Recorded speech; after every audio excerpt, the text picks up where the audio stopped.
Muy buenos días, ¿cómo están ustedes? Ya estamos de vuelta. Increíble panel de conversación tuvimos hace algunos minutitos. Salieron temáticas muy relevantes y por supuesto muy interesantes y donde quedó evidenciado el tremendo desafío que tiene la industria en nuestro país en general en materia de innovación. Y a continuación los quiero invitar a escuchar el conversatorio Proyectos con participación comunitaria, experiencias inspiradoras, en el cual tendremos el honor de contar con la presencia de Mónica Álvarez de Oro. Ella es presidenta de la Asociación de Oficinas de Arquitectos y ella va a estar conversando con dos destacados arquitectos de nuestro país. David Rodríguez, él es arquitecto, socio de la consultora Nodo Arc, y también estará Jorge Marcino. Él tiene un magíster en innovación, también es arquitecto y director de Marcino Arquitectos, quienes van a estar hablando acerca del rol clave que representa la participación de las comunidades para diseñar y lograr así proyectos exitosos y sustentables y sostenibles en el tiempo y que estos sean incluidos plenamente en el territorio. Así que no les adelanto más, los voy a dejar con Mónica y su presentación a este conversatorio. La recibimos con un muy fuerte aplauso. Muchas gracias, Bernardita. Estamos en el segundo día de nuestra Enexpro y en nuestro país hemos sido testigos de que los procesos de participación comunitaria han cobrado gran importancia en la validación de proyectos de planificación urbana y de arquitectura. Consideramos que esta experiencia es exportable al resto del mundo, sobre todo en países donde estos procesos aún no comienzan o son todavía muy incipientes. Desde la Asociación de Oficinas de Arquitectos, AOA, organizamos un ciclo de capacitaciones sobre este tema. Lo pueden revisar en nuestra página aoa.cl, en nuestro canal de YouTube, donde las oficinas Marcino Arquitectura y Nodo Arc participaron con gran éxito. Y es por ello que los hemos invitado a esta conversación donde hablaremos de sus experiencias. A continuación, les presento a nuestros invitados y les doy las gracias por su participación en esta actividad que nos convoca. Por favor, Jorge, David, acompáñenme en este panel. Les doy las gracias a ambos desde ya por haber aceptado esta invitación en este conversatorio.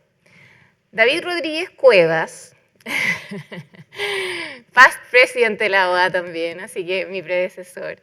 Es arquitecto de la Universidad de Chile de 1985, ha participado en destacados proyectos de arquitectura y urbanismo en Santiago y otras regiones del país, incluyendo las bienales de arquitectura en Chile, Venecia y Shenzhen en China. El año 2015 fundó el Grupo Nodo para ofrecer servicios integrales de arquitectura y diseño urbano con el propósito de agregar valor al espacio donde operan empresas industriales, de servicios o proyectos de inversión, mejorando las relaciones de la empresa con su entorno. Al considerar factores económicos, sociales, ambientales y paisajísticos dentro de un modelo de desarrollo sostenible que hace partícipes a todos los actores locales involucrados en el proyecto. En este contexto, ellos aplican un modelo sistémico e innovador en el diseño e implementación de un proyecto mediante un proceso de ideación y planificación, aplicado a la arquitectura y al diseño urbano. Muchas gracias, David, por estar con nosotros. Jorge Marcino es arquitecto de la Universidad Ricardo Palma de Perú de 1996, tiene un magíster en innovación de la Universidad Adolfo Ibáñez del 2014 y tiene estudios de magíster en arquitectura en la Universidad Católica de Chile el 98. Dirige Marcino Arquitectura, oficina con sede en Santiago y Lima desde su formación el año 2002. Lleva una práctica profesional reconocida por distintos medios especializados nacionales y extranjeros. Ha participado como profesor invitado en diversas instancias docentes en las universidades de Chile y Perú. Sus intereses se centran en la experiencia del recorrido, el diseño enfocado en el usuario y el diseño participativo. Muchas gracias, Jorge, por estar con nosotros. Y ahora te invito a presentar. Jorge nos tiene una presentación y después la tiene David y después procederemos a nuestro conversatorio. Gracias, Mónica. Quiero aprovechar la oportunidad de agradecer a ProChile por la posibilidad de poder dirigirnos afuera de Chile, particularmente a Latinoamérica. Voy a hacer una breve presentación mostrando una experiencia de diseño participativo en el Centro Educacional Eduardo de la Barra, en Peñalolén, cuyo objetivo fundamental es lograr un diálogo con la comunidad, finalmente los usuarios y habitantes de este centro educacional, de manera de lograr un proyecto preciso, un proyecto adecuado, pero sobre todo, y lo más importante, es de alto impacto social. Brevemente les voy a ir narrando el proceso, el método de participación comunitaria. Este es un colegio que tuvo, como pueden ver en la imagen, 3 desarrollos, 2 anteproyectos y el proyecto final. El primero tiene que ver con un proceso participativo no de conversación y diálogo, sino más bien de construcción de una imagen proyectual. Y los 2 siguientes tienen que ver con un primer diseño con el que adjudicamos el proyecto, y el tercero es el resultado efectivo de un diseño preciso para una comunidad específica como la Copa en Peñalolén. El tema del proceso de participación comunitaria y que les quiero compartir tiene que ver con que normalmente está planteado como en 2 esquemas. Uno, en reuniones de conversación, donde los arquitectos nos planteamos como expertos y eso genera una brecha de diálogo con la comunidad. El segundo tiene que ver entonces con que los cuestionarios, las encuestas a los cuales sometemos a nuestro público, usuario, finalmente les parecen largas, engorrosas, difíciles de entender o incluso de responder. Y entonces se nos quedan fuera 3 preguntas que para nosotros como arquitectos nos parecen fundamentales. ¿Cómo sueñan ellos una aula, una sala de clases? ¿Qué siente cuando está en su escuela? ¿Qué características del edificio o del lugar cree usted que le hacen sentir así? Sensibilizar y buscar y dialogar, indagar en las emociones que las escuelas o los espacios educacionales crean en la comunidad entendida como alumnos, profesores y apoderados.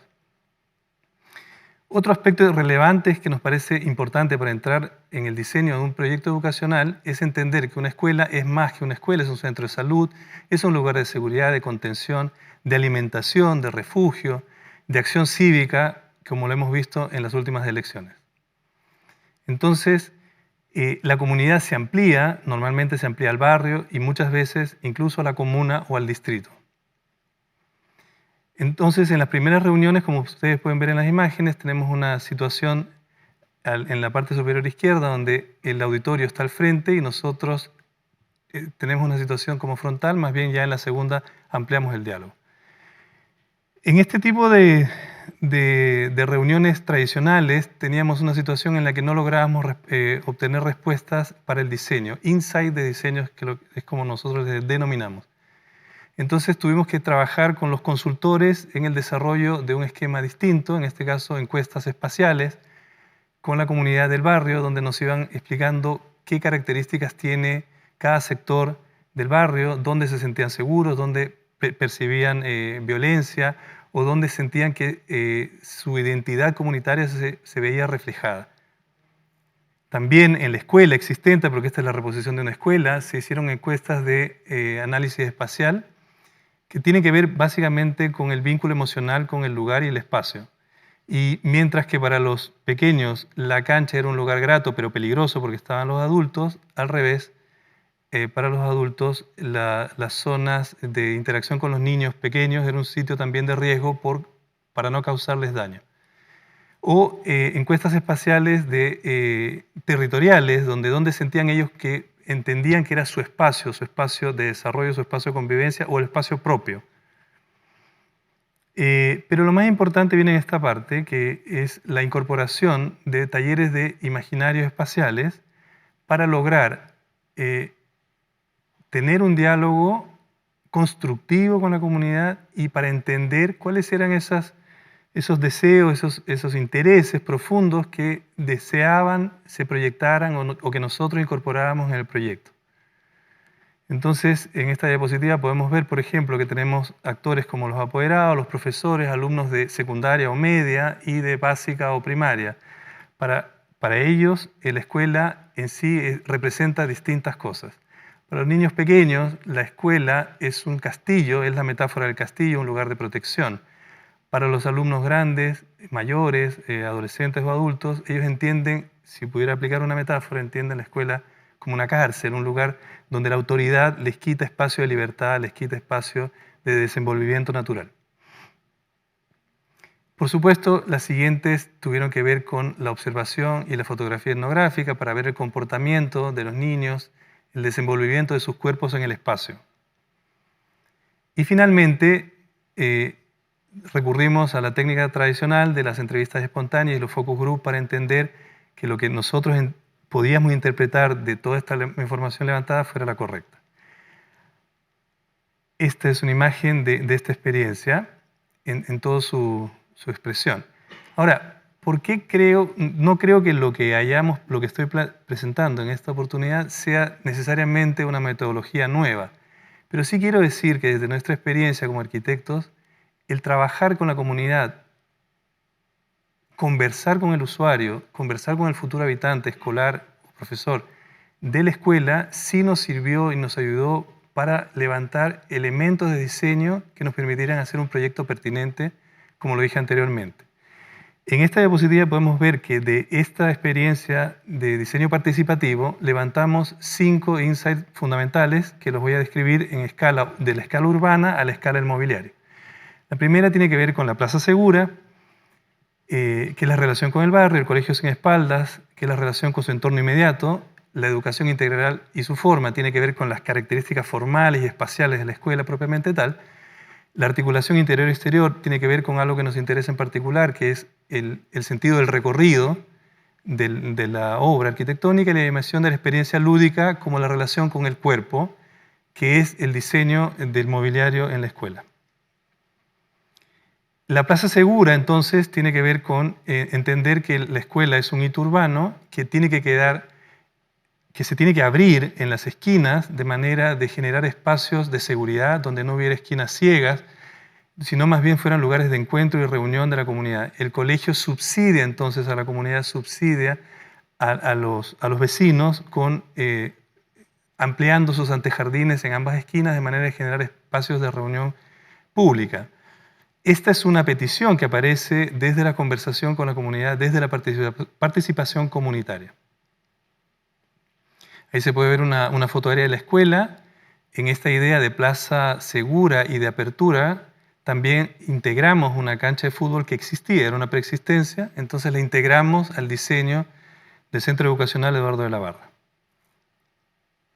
Un colegio sin espaldas. Esto es un concepto interesante. En la imagen pueden ver la preexistencia, una escuela que existe, pero se cierra completamente a la comunidad, generando muros divisorios en la línea de edificación, muros opacos y con elementos de seguridad en la parte superior. Esta situación finalmente lo que genera es vandalismo, genera graffiti, genera una sensación, como digo, de inseguridad y de no identidad y no apropiación del espacio público. Se puede ver basura, hay una animita en la esquina de un hecho violento que sucedió en esta comunidad. Entonces la idea del colegio sin espaldas y de la escuela sin espaldas es no generar barreras visuales, sino al revés, generar integración visual en la máxima medida posible para incorporar a la escuela a los vecinos y a las personas que caminan por las calles. De hecho, la pedida específica de la comunidad fue: queremos un colegio transparente, que para esta comunidad era algo que no habían experimentado anteriormente.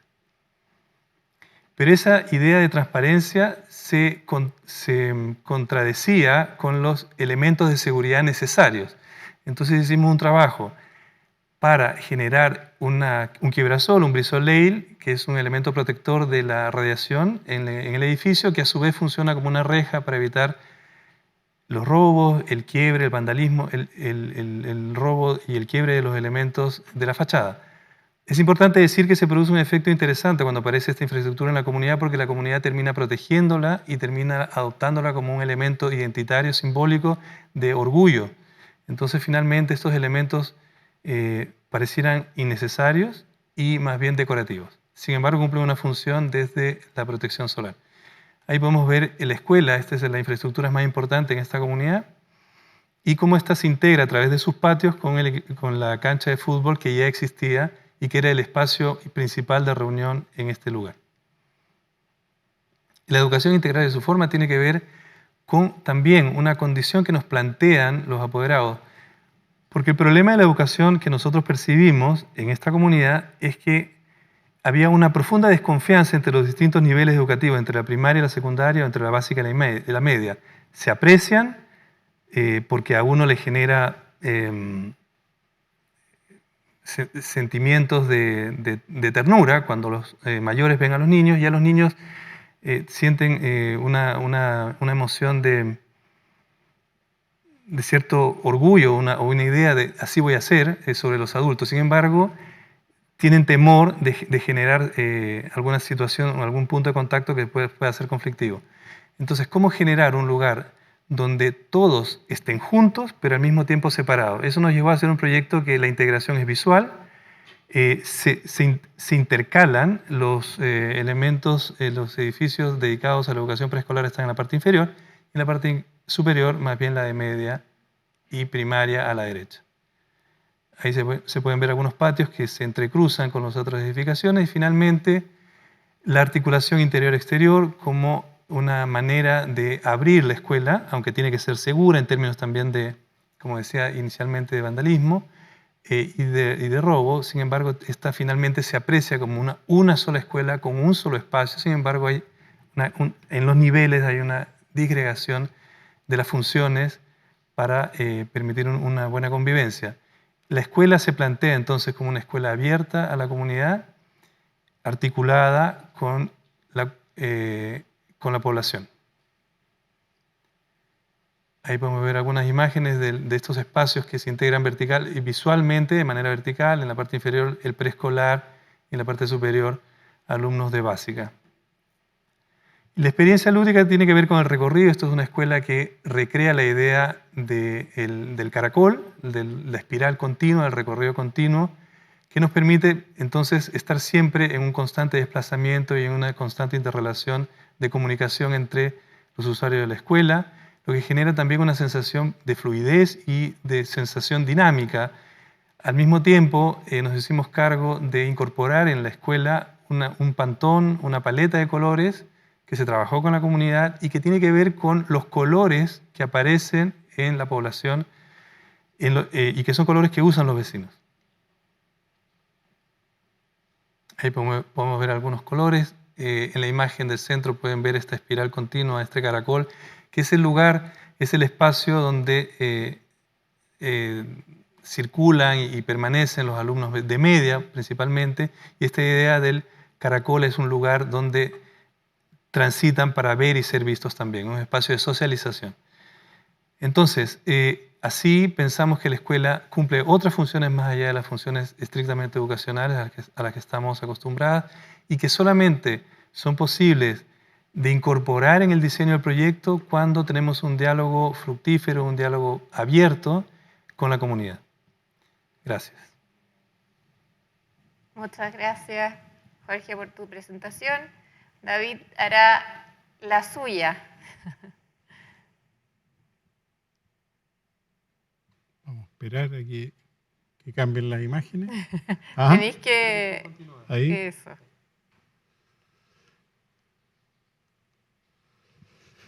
Bueno, ya llevo mucho rato sentado, así que me voy a parar un poquitito. Sí, estamos en confianza. Nosotros somos la empresa NO, hacemos consultoría. Generalmente también trabajamos con otros arquitectos. Principalmente lo que hacemos es una estrategia. La charla esta breve charla se llama Urbanismo Asociativo. Ninguna verdad puede ser establecida racionalmente si no es a través de la observación. John Stuart Mill, ustedes lo pueden ubicar, hoy día está bastante vilipendiado este señor porque es el origen de la filosofía liberal. Y nosotros vamos a ver esto vamos a ver casos. No nos vamos a meter en la filosofía ni en el tratamiento, sino que quiero que vean ustedes casos.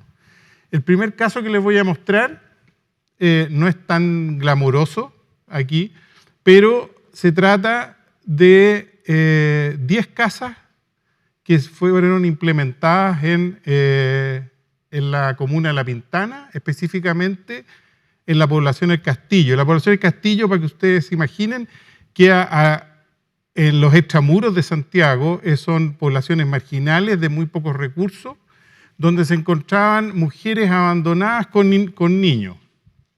¿Qué se trató entonces? Entonces, integramos primero, es llegar a esta familia y preguntar, ¿qué es lo que a ellos les hacía falta? ¿Cuál era su necesidad? La principal respuesta es que ellos querían tiempo y dignidad. Entonces la pregunta que nosotros nos hicimos es, ¿cómo se sale a tiempo de la pobreza? La idea fue transformar la casa de la familia en un espacio productivo, que las mamás puedan trabajar sin abandonar sus familias y tengan muchísimo más tiempo de calidad. En ese sentido, estas mujeres todas salían muy temprano en la mañana, dejaban a sus niños, los dejan encerrados en sus casas, y por lo tanto los niños entran en el círculo vicioso de la pobreza, que no pueden estudiar, no pueden salir, se meten a la droga, etc. Al hacer un espacio productivo dentro de la casa, obviamente los ingresos familiares se duplicaron, como ven ahí en la foto del centro, está la situación anterior y la situación después. La calidad de la vida cambió, las mismas casas en el interior era increíble, o sea, de una situación de llenos de basura pasaron a una situación de casas adornadas y bien arregladas. Las mismas mujeres se capacitaron de acuerdo a las inclinaciones que tenía cada una, y en ese sentido la mujer le pudimos dar más tiempo a través del diseño de arquitectura, porque la casa se remodeló de alguna manera en que se incorporaba el espacio productivo dentro de la casa, y en ese momento le pudimos dar más tiempo. Pero al final, con la suma de los ingresos que mejoraron la situación de la familia, ella pudo estar con ellos, y de acuerdo a sus propios esfuerzos, estas mujeres les dimos dignidad, una enorme dignidad. Ese es el primer caso. Nos vamos a saltar de escala, vamos a meternos a una escala mucho más grande, al tema industrial, en el cual lo que nosotros hacemos principalmente, ustedes saben que la industria en todas las capitales de Latinoamérica siempre ha estado a las afueras de la ciudad, pero con los crecimientos urbanos, estas han llegado al borde de la fábrica, de la industria, y lo que hacen en este momento es que la industria se plantea un problema. Dice, bueno, ¿me quedo acá o me tengo que ir? Generalmente se van, porque la relación con las comunidades es muy difícil, es muy complicada. Establecer esa relación siempre ha sido complicada. Entonces, ¿cómo nosotros mantenemos esa industria, que es una industria compleja en la mitad de la ciudad, para que los vecinos sientan que esa industria es un buen vecino? Esta es la fábrica Molimet, que es una fábrica de molibdeno, la más grande del mundo. Tenía la necesidad de mantener, para afrontar el crecimiento futuro, quedarse en el lugar. La comunidad en contra, autoridades y grupos ambientalistas también estaban en contra. O sea, es algo común en toda Latinoamérica que vayan en contra de estas empresas. Sin embargo, la pregunta que nos hicimos nosotros es cómo mantener, esta es las fotos de la industria durante la intervención,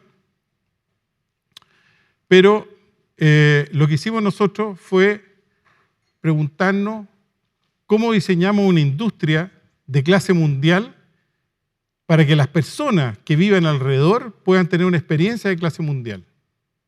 ¿Cómo hacemos sostenible en el tiempo una operación de esta complejidad? El desafío era hacer coincidir una alta inversión industrial, la carencia de espacio público de calidad y las virtudes de la llegada a la ciudad.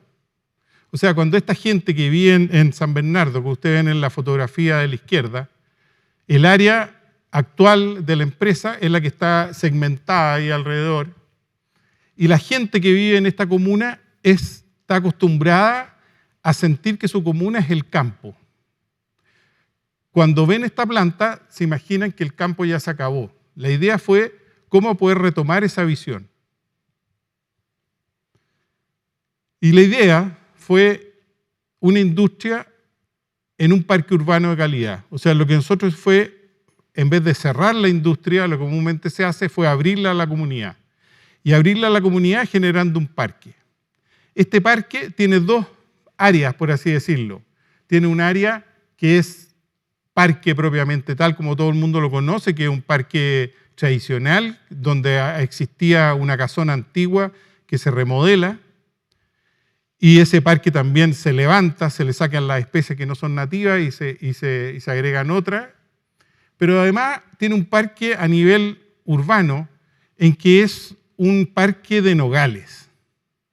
Un parque de nogales que ustedes ven en la foto ahí donde están marcados los sitios en colores, tiene alrededor de 180 hectáreas. O sea, es un tremendo parque, es una tremenda área. Pero la gracia de este parque que es de nogales es que, obviamente, salen nueces. Estas nueces son orgánicas. Las nueces orgánicas, no hay ningún tratamiento químico en este sector. Los pastos que están entre medio de los nogales los cortan las ovejas. Las ovejas después se les corta la lana y se trasladan a unas pymes que hay en una población cercana, se aumentó la mano de obra, y en fin, la comunidad que está alrededor empieza a sentir que esta empresa ya no es un enemigo, sino que es un amigo, es un buen vecino. Y con eso se empiezan a valorar los terrenos que hay alrededor de la planta. Para ponerles un ejemplo, en Chile se habla de UF el metro cuadrado, los terrenos valían 2 UF el metro cuadrado y pasamos a valer 10 UF el metro cuadrado después de que se implementaron todas estas obras. Dentro de este parque, la empresa tenía su oficina en el centro de Santiago, se traslada a este parque con su nuevo edificio. El edificio es parte de este ecosistema, es parte de este lugar, es parte que la comunidad también lo sienta como un buen activo y no quiere que se vaya la empresa de este lugar. El tercer caso que les quiero nombrar es una escala más regional, en que nos tocó cuando yo era presidente de la Asociación de Oficinas de Arquitectos de Chile, es coordinar un trabajo para el terremoto del 2010, en cual en la zona donde hubo el tsunami se encontraron una serie de caletas pesqueras que se fueron abatidas por el tsunami. Entonces, la primera pregunta que nos hicimos cuando vimos el desastre que estaba en este lugar fue, ¿qué significa reconstruir? ¿Y cómo lo hacemos además en un tiempo récord? Porque la gente no tenía cómo trabajar. ¿Y cómo lo hacemos también en 200 kilómetros de distancia que habían entre una y otra? Y entonces empezamos a preguntar a la gente, que es lo primero que nosotros hacemos, cuáles son las necesidades. Es levantar empáticamente con el entorno cuáles son las necesidades. Cómo nosotros, como diseñadores, podemos incorporar el mercado de necesidades al diseño de nuestros proyectos.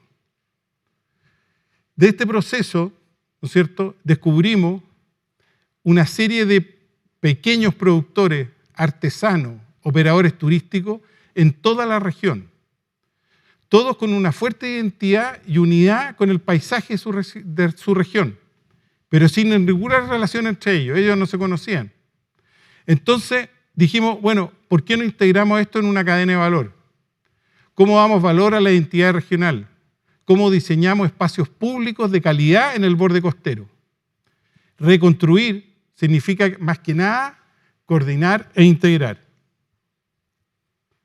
Entonces, con una inversión de $10 millones, que fue lo que donó una empresa minera, y un cambio en la legislación vigente también, que también estuvimos viéndolo, pudimos reconstruir 6 caletas pesqueras con las que podríamos generar un circuito costero de la región completa, lo que después se llamó la Ruta de las Caletas. En esta ruta se integraba en estos módulos, ¿no es cierto?, en estos nodos que son las caletas, se integraban todos los productores que estaban en la región, de manera de que en ese lugar podría haber una relación, ¿no es cierto?, productiva, un encadenamiento productivo hacia el interior de la región. Y también generamos, ¿no es cierto?, un cambio en la definición de caleta pesquera.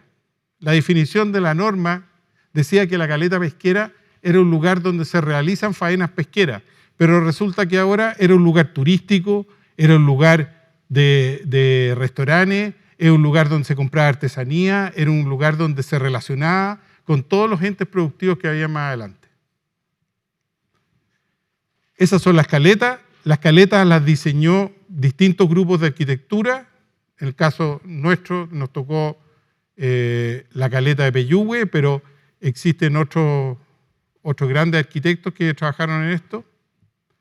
Y además hemos ido aplicando estas estrategias en otros proyectos como son estaciones de paso, estaciones hidroeléctricas en comunidades mapuche. Hemos establecido parques lineales en poblaciones en el centro de Santiago. Hemos tenido intervención en inmobiliarias de acuerdo con otros arquitectos en estrategias para involucrarse con la comunidad. Y hemos mantenido en general con otras empresas de otros desarrollos impactos dentro de su áreas metropolitanas, ¿no es cierto?, donde los transformamos en buenos vecinos.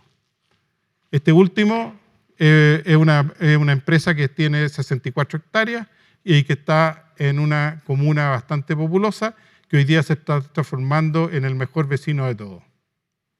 Muchas gracias.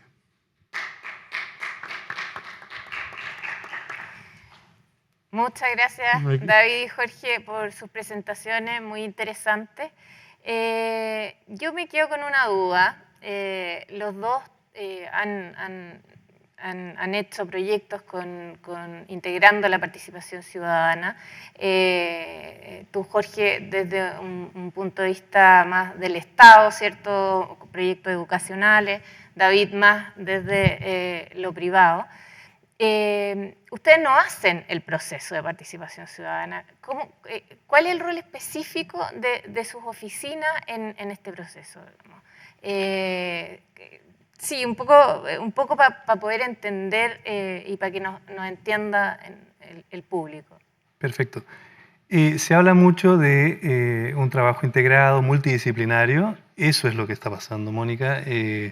Efectivamente, hemos integrado al equipo a un sociólogo, a un arquitecto, que es un coach ontológico, por ejemplo, a un diseñador y gente especializada en levantar información en trabajo comunitario.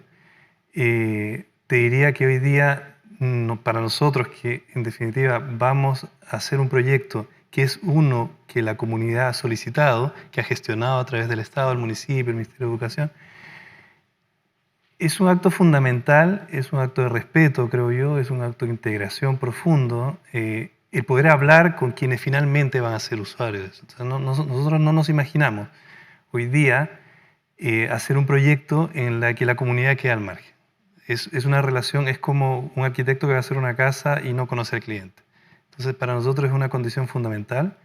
Y efectivamente, quiero compartir con nuestros colegas que de repente no han tenido esta experiencia, el diseño participativo, el proceso de participación comunitaria, no nos va a quitar herramientas de diseño, no nos va a inmovilizar el lápiz, todo lo contrario, nos abre un espacio para poder hacer mejores proyectos más pertinentes y con mayor impacto. Así que para nosotros, el momento que descubrimos esto como una herramienta de diseño, la verdad que nos comprometimos profundamente. Hoy día estamos trabajando en Sierra Gorda, una comunidad pequeña, específica, en el desierto de Atacama, entre Antofagasta y Calama. Estamos terminando otra escuela en Toconao, y si no fuera por este proceso de participación, de diseño participativo, como le llamamos nosotros, probablemente fallaríamos entraríamos en áreas de presupuestos, ideas preconcebidas o una actitud que creo que también está cambiando en nuestra profesión, que es este acto como de regalarle a la comunidad, regalarle al otro un proyecto, porque yo sé cómo se hacen las cosas. Creo que eso no funciona más. Creo que hoy día, si no es con el diálogo, no es posible hacer buenos proyectos. Muchas gracias, Jorge. ¿Y tú, David, cómo es tu participación en estos procesos? ¿Cuál es el rol de tu oficina? Nosotros planteamos estrategias, pero estrategias que vienen de un levantamiento de necesidades de las personas. Yo te diría que lo principal del arquitecto es poder ser capaz de estar abierto, o sea, estar abierto a todas esas posibilidades. O sea, los proyectos no nacen de nuestra oficina en forma cerrada y terminada, jamás. Porque al incorporarle estas nuevas necesidades, este mercado de necesidades que está alrededor y incorporarlos al proyecto como un nuevo atributo, tú tienes que estar abierto en el diseño a poder saber incorporarlo. Y eso es lo que le da a veces resultados insospechados y mucho mejores de lo que a nosotros se nos habría ocurrido. Entonces, este proceso de integrar a la comunidad no es un proceso tampoco en que tú le preguntas a la persona, oye, ¿cómo te imagináis la puerta de tu casa? Y ella va a decir roja. No. Lo que hay que ver cuando pasa eso es qué es lo que hay trasfondo de eso, cuál es el porqué de las cosas, cuáles son las innovaciones que nosotros como diseñadores podemos darle a esos porqué. Y ahí lo integramos. La validación de eso es que nosotros tenemos que hacer varios prototipos. Es como el design thinking. Al final uno pesca eso y pone esta alternativa, esta y esta, y tú te las presentas a la comunidad para que ellas lo validen. Y en esa interpretación de poner esos valores encima, ahí viene la participación de nuevo de la ciudadanía, que es la que elige. Pero nosotros al final tenemos preparado la estrategia final, que es lo que quiere el mandante por un lado y la comunidad por el otro. Claro, porque hay mucha data que se levanta en esto y esa data hay que interpretarla, ¿cierto? Porque no sale solo. Hemos hablado antes de que muchas veces la gente dice que quiere tales cosas, pero en realidad no es lineal, o sea, hay que interpretar. Y si uno interpreta mal, se puede equivocar mucho y pueden haber proyectos absolutamente equivocados. Entonces, ¿cómo lo hacen ustedes para esa interpretación de esa data? O sea, ¿hay alguna metodología? ¿Se apoyan con alguien? ¿O lo hacen en el fondo, como tú dices, presentando nuevamente a la comunidad varios anteproyectos que se han validado? Bueno, me hace mucho sentido lo que dice David del Design Thinking, porque es una metodología abierta de diseño, donde se van descartando rápidamente alternativas o prototipos. Pero eso me hizo pensar, y ahora respondo a tu pregunta, en que la posición del arquitecto en el fondo es de servicio. No es un autor que dice, aunque no pierde la autoría, y eso es lo que me gusta compartir en estos escenarios, es que uno no pierde la autoría, pero lo hace de otra manera, porque uno se pone a servicio de una comunidad para entender y con apertura, para entender y entonces con ellos va dialogando. Pero si cuando David dice que es el prototipo, nosotros no hacemos codiseño, hacemos diseño participativo, que tiene una variante. Pero en el fondo con ellos vamos intercambiando ideas, les planteamos prototipos y con ellos vamos trabajando. Diseño participativo. Ahora, ¿quién interpreta mejor esto? Sin duda hay especialistas, ya digo, un sociólogo, un arquitecto coach en la materia. Sin embargo, también nosotros vamos desarrollando, es muy propio de los arquitectos, el análisis, la observación, el dibujo, son herramientas que son plenamente válidas y hoy día son vigentes. Entonces tenemos sí una base. Y en eso lo más importante que pienso yo es cambiar de estado y ponerse a disposición. Creo que eso es muy importante para poder entender y captar, para escuchar, para observar de mejor manera. ¿Y tú, David? Sí. Yo quería contar una breve anécdota que ejemplifica eso, que en el fondo en esa central que mostramos en la foto, en la presentación, hay una central hidroeléctrica en que fuimos a la oficina de ingeniería a ver qué es lo que necesitaban y ellos nos mostraron los planos del dique, porque en el fondo este es un río que se iban a inundar 300 hectáreas, qué sé yo, y durante media hora el ingeniero jefe de esta empresa nos describió cuál era el radio de acción donde estaban trabajando ellos, que el dique tenía no sé cuántos metros de altura, que era invertir no sé cuántos metros cúbicos de hormigón, que adentro había una turbina de no sé cuántos megawatts, etcétera, etcétera, etcétera. Después de la explicación de él, yo le pregunté que cuál era el proyecto. Entonces me miró así como diciendo, ya sé lo que tú quieres saber. Mira, la línea de alta tensión va a recorrer estos campos aquí, va a llegar allá y son tantos kilómetros y qué sé yo. Entonces volví a preguntar, bueno, pero ¿cuál es el proyecto? Entonces me miró como diciendo, este arquitecto, mejor vamos a llamar a otro porque no entiende nada. Entonces nosotros ya llegamos preparados y le abrimos un plano y le dije, mira, tu parque, porque esto es un parque, se llama Parque Turístico tal cual. No quiero decir el nombre. Parque turístico tal cual. El cual consiste en que hay una laguna, en que van a haber botes, que aquí se van a ver riegos, las comunidades que eran mapuche, que estaban en el resto, van a regar de esta cuestión, van a instalar aquí un circuito natural, una serie de encadenamientos productivos que producía esta laguna con el entorno que está alrededor. Cuando le explicamos eso, el gallo se sentó y dijo, ya entiendo cuál es tu proyecto. Pero yo para hacer eso, le dije yo, tengo que hacer un dique de no sé cuántos metros de altura de hormigón, de tal espesor y toda la cuestión. Entonces, para mí el proyecto no es el dique, para mí el proyecto es mucho más amplio.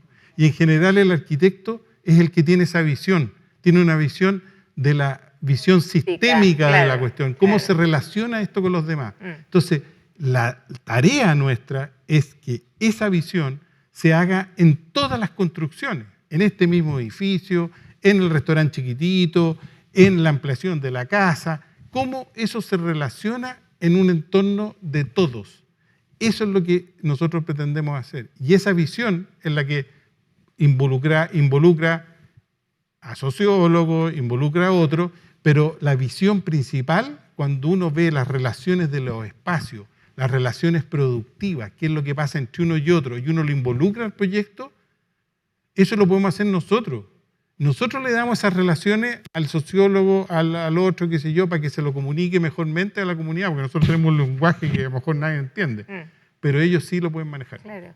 Oye, y además por lo que entendí ahora en nuestra conversación, ambos han trabajado con pueblos originarios.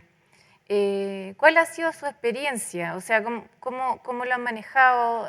¿Ha sido una experiencia buena, difícil, compleja? ¿Hay que tener más cuidado o sale igual de fácil? ¿O estos procesos en general tienen los buenos resultados que nos han dicho, da lo mismo con qué comunidad estés conversando? Te voy a aclarar una cosa. En este ejemplo que yo acabo de dar, el ejemplo no se realizó. No se realizó por razones económicas. O sea, hubo licitación, una OPA de la energía, salió más barata y los costos no dieron, o sea, el proyecto no resultó. Pero en otros casos, nuestra relación generalmente con las comunidades es una relación súper práctica. O sea, la relación de un buen vecino es que no cause daño, no, las externalidades negativas no, se aminoren o sean comparadas con otras positivas que uno pueda generar. Y eso, cualquier comunidad, es un lenguaje universal. Da lo mismo con quien estés hablando del frente, digamos. Nos tocó trabajar con la comunidad de Licanantay, en Toconao, que está a media hora de San Pedro de Atacama, y si no fuera por estos procesos de participación, caeríamos probablemente en el fetiche, en la figuración, en la referencia errónea, con mayor razón, porque requiere más cuidado y respeto, requerimos trabajar con la comunidad en un diálogo franco, abierto, como te decía antes, dispuesto a escuchar, Los intérpretes, en ese caso, los especialistas, son más importantes aún, mucho más importantes. Es verdad, es verdad. Y después de haberse concretado ya estos proyectos de los que han hablado, ¿han hecho algún levantamiento de cómo lo ha recibido la comunidad? O sea, ¿cómo después de... ¿Qué ha pasado, digamos? ¿Realmente son distintos? ¿La comunidad los hace propios al punto tal de que ya casi pasan a no tener arquitectos y que la comunidad se apropia absolutamente de ellos? Bueno, es súper interesante tu pregunta, porque en rigor, nosotros lo que tenemos que hacer, y lo que hemos hecho en algunos proyectos, no en todos, es que tenemos que fijarnos en los KPI. Los KPI iniciales son los índices, ¿no es cierto?, por los cuales te van a medir el éxito de tu proyecto. En general, los arquitectos no estamos acostumbrados a trabajar así. Entonces, si yo digo, yo exijo que para mi éxito de mi proyecto, definamos los KPI, por ejemplo, aprobación ciudadana de la marca, que lo hacen todos los publicistas, tienen éxito económico, ¿no es cierto? Si la aprobación de la marca sube bajo ciertos rigores nosotros también lo podríamos hacer con una empresa determinada. En el caso nuestro, nosotros fijamos, en el caso que también mostré, de Molimet, los precios de suelo alrededor. Mientras está la empresa, por ejemplo, si te pongo a Freirina, que es una empresa que causó mucho revuelo en Chile, los precios de suelo alrededor de Freirina generalmente fueron a la baja. Totalmente. Si esta empresa hubiera tenido otro diseño, otra relación con el entorno, otra arquitectura, esos precios van a subir. En el caso de Molimet, efectivamente, subieron, y subieron enormemente, o sea, de 2 a 10 es mucho. Y los vecinos lo valoran, o sea, los vecinos se quieren cambiar alrededor, o sea, por algo sube el precio de la cuestión. También ocurre con los vecinos que no están relacionados en términos inmobiliarios, sino que los vecinos naturales. Esos vecinos naturales también agradecen cuando la compañía que está alrededor o la empresa tiene un comportamiento de buen vecino. O sea, se preocupa de que los camiones pasan a tal hora, que las áreas, que los bordes sean amigables, que hayan proyectos que en sí le devuelvan la vida al barrio a través de las inversiones de la propia industria. Qué bueno, realmente, igual que David, agradezco tu pregunta, porque nosotros estamos acostumbrados a recibir el edificio. Ahí llegamos. Pero fíjate que lo que dice David es fundamental. Nosotros, porque no es parte del encargo, hemos vuelto a 2 escuelas en particular. Voy a hablar de el Eduardo de la Barra en la misma comuna de Peñalolén, Mariano Egaña en Avenida Grecia, y en la escuela la matrícula había bajado un 40%, el rendimiento escolar, la deserción, el ausentismo habían bajado. Cuando partió la obra y terminó el proyecto y fuimos 2 años después, se había recuperado la matrícula, había mejorado el rendimiento académico, había bajado el ausentismo. Pero lo más importante nos pasó en el Liceo Técnico Profesional de la Florida, donde bajó el bullying, donde cuando hubo una toma, en vez de destruir el colegio, los niños se lo tomaron, pero para protegerlo. También estaban protestando, pero lo protegieron porque no querían que llegaran niños de afuera a destruirlo, a vandalizarlo. Entonces, más allá de los indicadores cuantitativos, que son reales y yo coincido plenamente con David que son necesarios, deberíamos acostumbrarnos, de hecho, hay indicadores cualitativos, me parece, que son geniales cuando escuchas a un niño decir, al presidente de Centro Alumno decir, en la escuela se acabó el bullying. Eso es fantástico. Fantástico.